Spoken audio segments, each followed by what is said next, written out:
welcome to the Capital News. I am your host, Alex Karitis. Today is July 1st, 2019. Thank you so much for joining me. I hope everyone out there is doing well. Already the month of July, we are halfway through 2019. Hard to believe.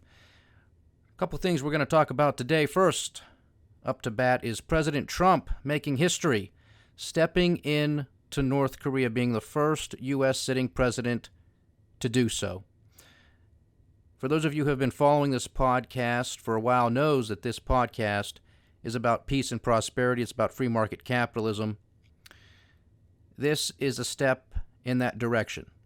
There's always going to be the naysayers. There's always going to be the critics. I criticize this president. I'm skeptical of many things. It is my nature. But nevertheless, I have been consistent. I have been applauding this president in his efforts to reach across the divide despite the naysayers, despite the Democrats, despite the neocons, despite the anti-Trumpers, whether it be in the United States or anywhere else around the world, to continue with what he is doing. His instincts on this one, I believe, are correct. Reaching out to Chairman Kim Jong-Un is the right move. His critics are going to come out and say, how dare he step into North Korea? How dare he give Kim Jong-Un that type of recognition? But you know what, folks? The past is the past. What's done is done. Can't be undone. We have to look forward.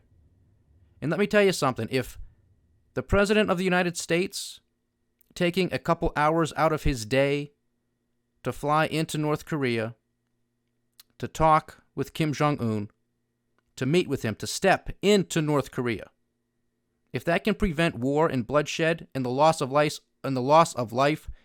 of millions of people, I think that's something to be applauded. I think that's something that needs to be encouraged. I just don't understand people, because let me tell you something. If this happened a few years ago under a different president, President Barack Obama, everybody would have been, whoa, Nelly, look at this guy. I told you he's the savior. Here he is. He can walk on water. He can do no wrong.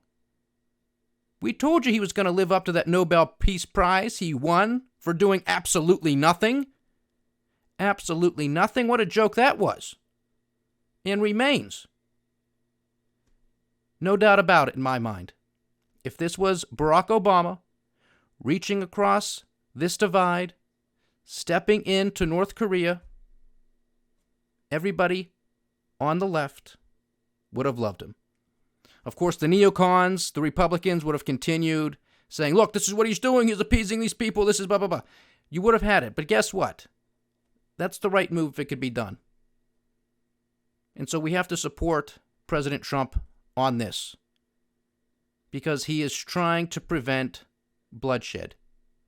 Now, what we're doing to North Korea, we are doing this quote-unquote maximum pressure campaign, putting on a lot of sanctions on that economy, crippling the people of North Korea, more so than what Kim Jong-un was already known for doing. So this isn't great, but it's in the right direction to get these sanctions off, to allow for peace and prosperity to take root. You have millions of people in North Korea. Could you imagine a united Korea? That would be a beautiful thing. Historically speaking, the Korean War is actually still in existence. It's just on pause. That's all it is. It's been 60-some years, 66 years, this thing's been going on. Let's give this thing some closure to the men who fought that war. They deserve it. 66 years is a long time to continue with these games with no progress, with no end in sight, until Donald Trump became president and is reaching across that divide, not caring, not concerning himself with what others think. It's not easy. I don't anticipate miracles. Some of the criticisms may be well-directed. Maybe this is or was more of a photo op than anything else. I don't think that's the case, but it could be. The president was in Osaka, Japan for the G20 over the meeting. He said, hey, let's meet with Kim Jong-un. Let's see what we can do. Now, of course, we don't know what took place behind the scenes. This thing could have been done, whatever. But nevertheless, the president took to Twitter. He's a showman. He's a marketer. You want to meet? Okay, somebody picked up the phone, gave him a phone call. Okay, yeah, we're stopping in South Korea anyway. Let's meet for a cup of coffee, basically. And it pulled it off. You can keep these talks, these negotiations going. It's a good thing. This is peace and prosperity we're talking about here, people. Which is completely opposite to what we're talking about with all of the saber rattling with Iran, which is a completely different story. Hopefully we don't get involved there. But that seems to be escalating, not de-escalating. At least in North Korea, there's back and forth rhetoric that is kind and polite and diplomatic, coming from the United States and coming from North Korea. We have to keep these talks going back and forth. Now, whether or not the president truly meant that he would invite Kim Jong-Un to the White House, I don't know. I bet he will, though, over time. Over time, I think he will, if these things continue to move in the right direction. We don't need somebody else with nuclear weapons willing to use them. We don't need somebody who's going to continue to suppress his own people. We don't need it. I think Kim Jong-un might be, hopefully he's different than his father and grandfather.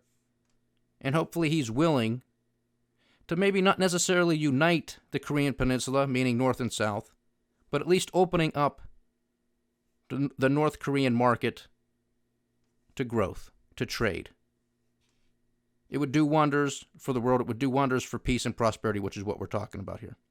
So I applaud the president. I wish him well on this. If you follow this podcast, you know I applaud this president on many of things. You also know that I criticize him on many of things. That's how I do it. If I agree, I say so. If I disagree, I say so. So we're going to keep you posted on this. It's a very interesting story. It is historic for the President of the United States to step foot in North Korea. Now, on to the Trump-Xi U.S.-China trade truce. What have I been telling you guys here for quite a while? That one of the things that we have to concern ourselves with is the possibility that the Chinese will become more vocal with what's taking place, or what's not taking place. This is, it's propaganda from both sides. You don't know who to believe, but that was my point. That was my point. Because for the past several months, it's really been a one-sided sideshow with Donald Trump and company running the whole thing. I said, it's one thing to be a positive thinker. It's one thing to be a cheerleader for the United States. It's one thing to continue to tell people, to tell the world that there is going to be a deal between the United States and China, that it's going to be historic, that it's going to be fantastic, that it's going to be the best thing ever, that there's going to be a signing ceremony. Of course, none of this happened. But now you have to worry. Because I said, what happens if the Chinese, and in particular President Xi, but the Chinese in general, what happens if they start to speak up? What happens if they start to become more vocal? And you got Donald Trump and company saying, yeah, we're going to have a deal, everything's going fine. But then the Chinese come out and say, not so. Not so rosy. Not so great. Who will the markets believe?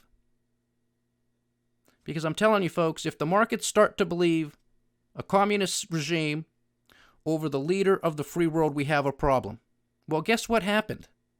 We have the minister or a spokesperson from the Commerce Ministry in China saying, look, only a small number of companies have been leaving China. Because this is one of the things that Donald Trump is saying repeatedly, that the Chinese economy is in the tank, it's going down the toilet, companies are leaving left and right, they're going all over the place, they're going to Southeast Asia, they're coming back to the United States, Now the Chinese are coming out and saying, it's not really not that big of a deal. A small number of companies have been leaving China over the course of the last few years. Why? Because domestically, internally within China, costs have been rising. And a lot of these jobs that are moving, they're going to Vietnam and Cambodia in particular. And they're doing so because they have lower wages in Vietnam and in Cambodia. And most of these jobs that are leaving China to other countries are low skill, they're low wage, they're low tech. exactly what happened here in the United States. It's easy to blame somebody else. It's easy to say the Chinese stole our jobs. It's easy to say the Mexicans and the illegal immigrants stole our jobs. What about our domestic policies, which have been atrocious for generations? Nobody wants to look internally as to what we voted for, as to what we've implemented. It's always somebody else's fault. We will never solve our problems by blaming somebody else. This is our fault. We have to fix it. But nobody wants to say this. Nobody wants to take responsibility. It's always somebody else's fault. This is the exact reason why a whole bunch of U.S. companies and companies all over the world transport their supply chains and some of their production facilities overseas somewhere else. It's common sense. It's profits. You're going to pay somebody $30 an hour, $20 an hour when you can pay somebody somewhere else across the world $5 an hour? It's pretty much a no-brainer, unless you're somebody who is really patriotic and loyal to your home country. But even then, people can make an argument that say, hey, look, the goods that are going to be made are going to come back cheaper. So net, it's really going to benefit the country because we're the United States. We're going to buy most of this stuff. You're going to have a cheaper product. But it's still going to be up to spec. It's still going to be high quality, blah, blah, blah.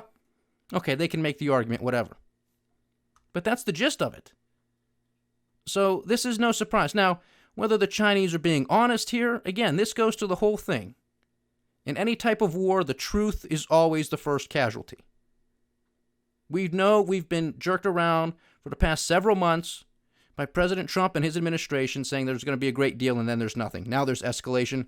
Now after a couple months of a hiatus with no talks back and forth, now there's a trade truce with no deadline. So as far as I can see, the Chinese pretty much won this round. Because before, there was a deadline. There was a 90-day deadline to get something done, or more tariffs were going to be placed on Chinese exports coming into the United States. Okay, that happened. There was an escalation. Now it's a truce. What's going to happen next? Well, there's no hurry. No sides in a hurry. I don't believe China was ever in a hurry. I believe President Trump was more so in a hurry. He wanted something done. He wanted something accomplished. And I don't blame him. He's been hamstrung here at home by an investigation that has taken 2 years, that is still basically ongoing, not from the perspective of Bob Mueller and the special prosecutor's office still being open, but from Democrats who are clinging beyond hope that there is some sort of shred of evidence, shred of proof. If we can just ask the right question to the right person at the right time in the right way, we'll get your gotcha moment. That's not going to happen. That's not going to happen, despite the fact that Bob Mueller, the special prosecutor, is still expected to testify, I believe, on July 17th. So that's only a couple weeks away. Again, the circus is back in town. It never left. We'll keep you posted on that. But this was the point I was making, guys. Who are you going to believe? Who are the markets going to believe? The President of the United States, who's always saying everything's rosy and fine, or now maybe the Chinese are going to start coming out and saying, look, we don't know what this guy's talking about. We're going to continue to talk, but, there's a long road ahead, which is what they've already said. Now they're saying, look, yeah, sure, companies are leaving China, but they've been doing it for years. It's nothing. They're going to Vietnam. They're going to Cambodia. It's low tech, low wages. We're not concerned about it. We're growing internally here. This is what we expect. Not a big deal. Now, maybe it is a big deal, but this is a headline-driven world in which we live in, unfortunately. That's a headline. How are the markets going to respond? Who are they going to believe? Serious question. And that's why the president has to understand that his words carry a lot of weight. And he has to be careful with this stuff because it does have consequences. So I'm going to wrap this up. I know it's a little briefer.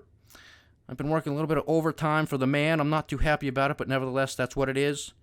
I know with my voice going and traveling the past couple of weeks, I wanted to make sure I at least got this one in because, again, I have to applaud the president on stepping into North Korea, extending an arm, an olive branch to Kim Jong-Un. look, folks, before I wrap this up, another point I did want to make. You know, you can have these crybabies getting out there and saying, oh, how evil Kim Jong-Un is and all the things that he's done and his family has done. There's no question about that. No ifs, ands, or buts about it. But again, look internally. How many bombs have sitting presidents of the United States ordered to be dropped all over the place? How many coups have sitting United States presidents staged around the world, interfering in other people's elections? It's a serious question. I'm not saying that we're an evil country by any stretch of the imagination, but there have been some things that we have done that are not so great. They continue to be not so great. Empire building, invading countries that did not attack us, spending trillions of dollars, killing thousands of people, displacing hundreds of thousands, if not millions of people from their own country. That ain't a pretty picture either.